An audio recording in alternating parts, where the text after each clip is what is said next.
Good morning, everybody. My name is Sarah, Weight Watcher, Cape Cod Woman, and Pearls of Wisdom and Food on Facebook.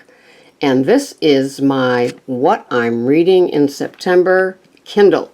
So some of you may recognize some of the things because it's my Kindle library, so I have a lot of the same things. Some things are free, and so I downloaded them, and other things I've bought because I know it takes me a long time to get through things.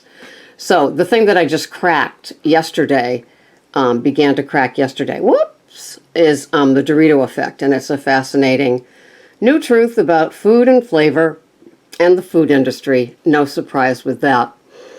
Somebody told me to get the kitchen shrink, but this ends up being how to organize your kitchen, not the other kitchen shrink about how food can balance our little psyches and souls. Then the paleo for beginners, a 14-day diet plan, for a simple start to the paleo diet. And then wheat belly total health, which I haven't cracked yet, and it's by Dr. Davis, who wrote the wheat belly diet, and it's a follow-up to what he wrote in the wheat belly diet. I cannot wait to get into that. The End of Dieting by Dr. Joel Fuhrman, and the only place that he and I differ is that he does not use oils. He says that olive oil is way too processed and things like that. But for me, I love my coconut oil, as you know from yesterday's kickoff for the Weigh-In Challenge. The next one is Wheat Belly for beginners, and I'm thinking it's a short read because I'm 61% into it, and it was a freebie on Kindle or Amazon. The next is the 22-Day Revolution, and he is Beyonce's fitness trainer, and he has some very good pointers in it.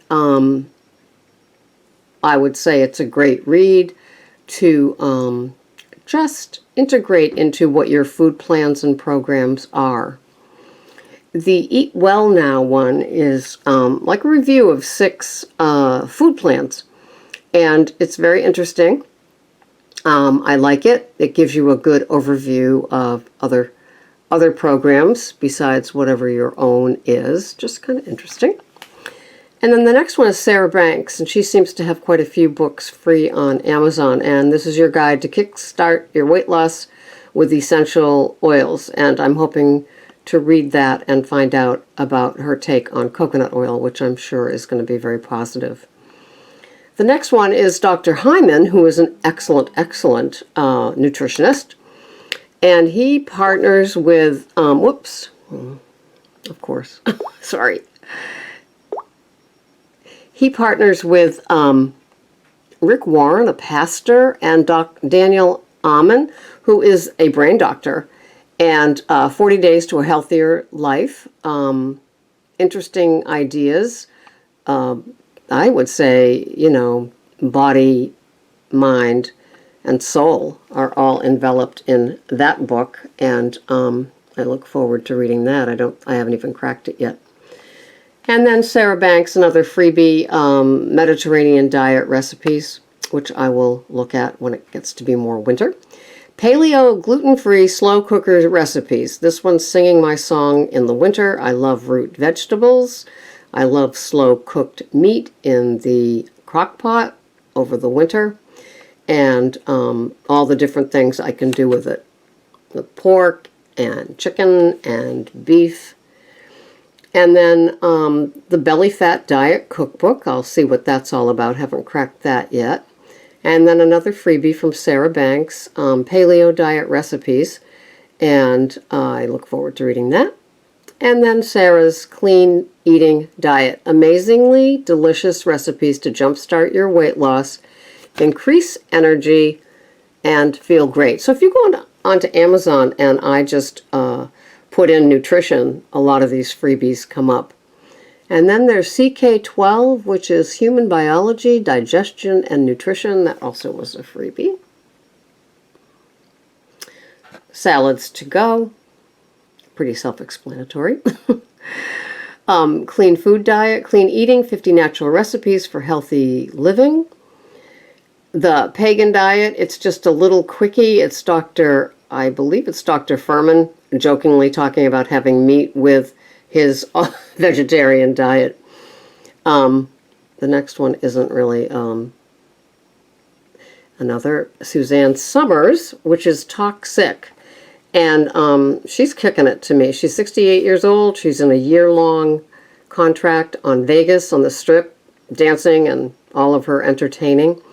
And this book is very fascinating. It's a lot about mold and things like that, but she's a big glass container person and full fat. And just a lot of supplements and those compounded hormone things. But I always get something from her. I find that I listen to podcasts where she's interviewed, and I even absorb more. Who knew? All right, let's see if there's anything else. Nope. That is it. And I'll be able to do a little more reading once we get into the fall and winter, of course. But these are some of the things, and I love books that expose the food industry. I love books that talk about organic and the value of that. I love books that talk about nutrition. And but most of all, I love exposés on the food industry, because we are being duped. And I don't know if it's been aired yet or not, but I did a video where I'm really coming to believe that a lot of times the overweight people you see, they just don't have a clue, and they have just been engineered by the food industry just to get fat, because then the pharmacies, the pharmacological industry can kick in and have the pills that are going to make them better. And, you know, nutrition is the last thing on a lot of doctors' minds, because they're being so heavily invested in their pharmaceutical sidelines with all of the drug reps and everything else. And it's just huge, huge, huge business. It does not have our own special interest at heart. So I'm just going to turn this around. Hi there. So I just got back from my walk. The humidity's in the air yet again. It is September 8th, Tuesday, first day after Labor Day. So this is very, very current.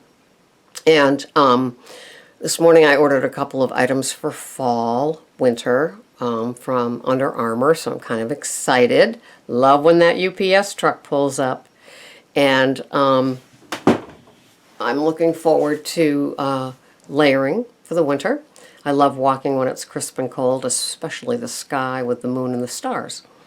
So I've been working on the rolling out of my nutrition group that I will be having on Mondays at my job.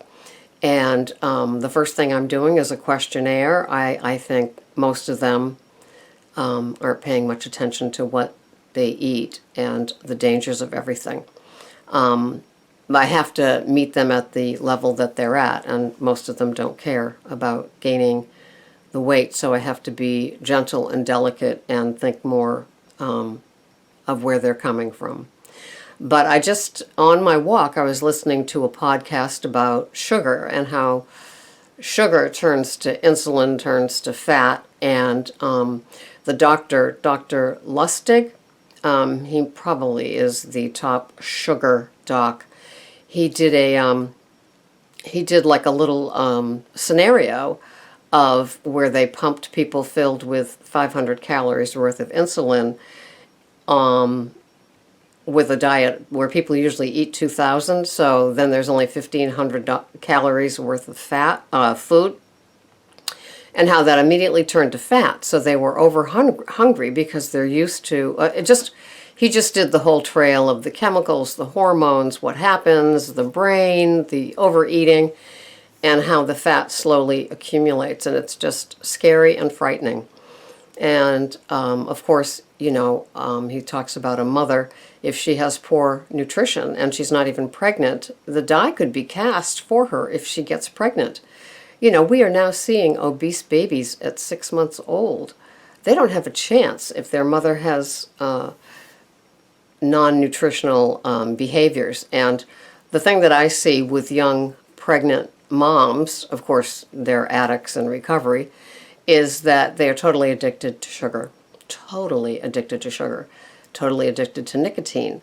And so, and sugar, you know, all the studies they've done, lights up your brain like cocaine, as does nicotine. And it hits the more part of your addicted brain. And just the dangers of it. And I do have a little sugar expose thing set up. I've got to line up my my items that I'm using because I find it a very fascinating thing. But just wanted to say hi, check in. Some good responses yesterday with the coconut oil.